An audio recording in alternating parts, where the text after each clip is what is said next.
అయోధ్యలో రామాలయ విగ్రహాల ప్రతిష్ఠ కార్యక్రమాన్ని కాకినాడలో ప్రజలు ఆధ్యాత్మిక వాతావరణంలో చేసుకోవడం జరిగిందని రాష్ట్ర రైస్ మిల్లర్స్ అసోసియేషన్ అధ్యక్షులు ద్వారంపూడి వీరభద్రారెడ్డి పేర్కొన్నారు. సోమవారం అయోధ్యలో రామాలయ విగ్రహ ప్రాణ ప్రతిష్ఠ సందర్భంగా కాకినాడ జగన్నాథపురం జె రామారావుపేట కోమలవారి వీధిలో బాడితమేని కుటుంబ సభ్యుల ఆధ్వర్యంలో శెట్టిబలిజీ కోదండరామ సీతా సమేత సాయిబాబా మందిరంలో సీతారాముల కళ్యాణం నిర్వహించి భారీ అన్నదానం చేపట్టారు. ఈ సందర్భంగా మాట్లాడుతూ అయోధ్య రామాలయ పునఃప్రతిష్ఠ వేడుకలను పండగ వాతావరణంలో నిర్వహించడం జరుగుతుందన్నారు. ఈ కార్యక్రమంలో మాజీ కౌన్సిలర్ బుర్ర రమణ, బాడితమేని మణికంఠ, బాడితమేని అనిల్ కుమార్, బాడితమేని త్రిమూర్తులు, దుర్గాశ్రీను తదితరులు పాల్గొన్నారు.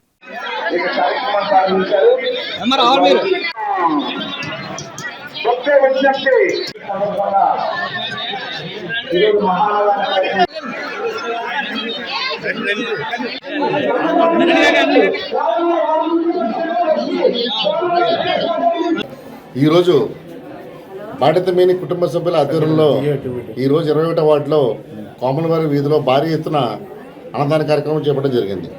నిజంగా చాలా సంతోష విషయం. ఈరోజు శ్రీరాముడి విగ్రహ ప్రతిష్ట, అలాగే అయోధ్యలో గుడి ఓపెనింగ్ సందర్భంగా మనం చూస్తున్నాం. మొత్తం యావత్తు భారతదేశం అంతా కూడా సంబరాలు చేసుకుంటున్న తరుణంలో అంత మంచి కార్యక్రమంలో మన వంతు భాగంగా ఈ కుటుంబ సభ్యులందరూ కూడా ఇక్కడ అన్నదానం చేయడం నిజంగా చాలా మెచ్చుకోదగ్గ విషయం. ఈరోజు భారీ ఎత్తున అన్నదానం చేస్తూ ఈరోజు మమ్మల్ని ఈ కార్యక్రమంలో ఒక ముఖ్య అతిథిగా పిలిచి ఇంత మంచి కార్యక్రమంలో మమ్మల్ని భాగస్వాములు చేసినందుకు ఆ కుటుంబ సభ్యులకి ధన్యవాదాలు తెలుసుకుంటున్నాను.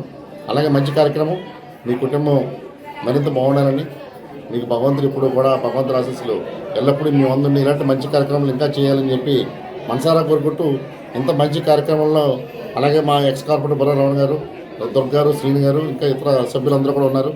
వీళ్ళందరూ కూడా ఇంత మంచి కార్యక్రమంలో వాళ్ళందరికీ కూడా సహకారం అందిస్తున్నందుకు పేరు పైన ధన్యవాదాలు తెలియజేస్తున్నాను.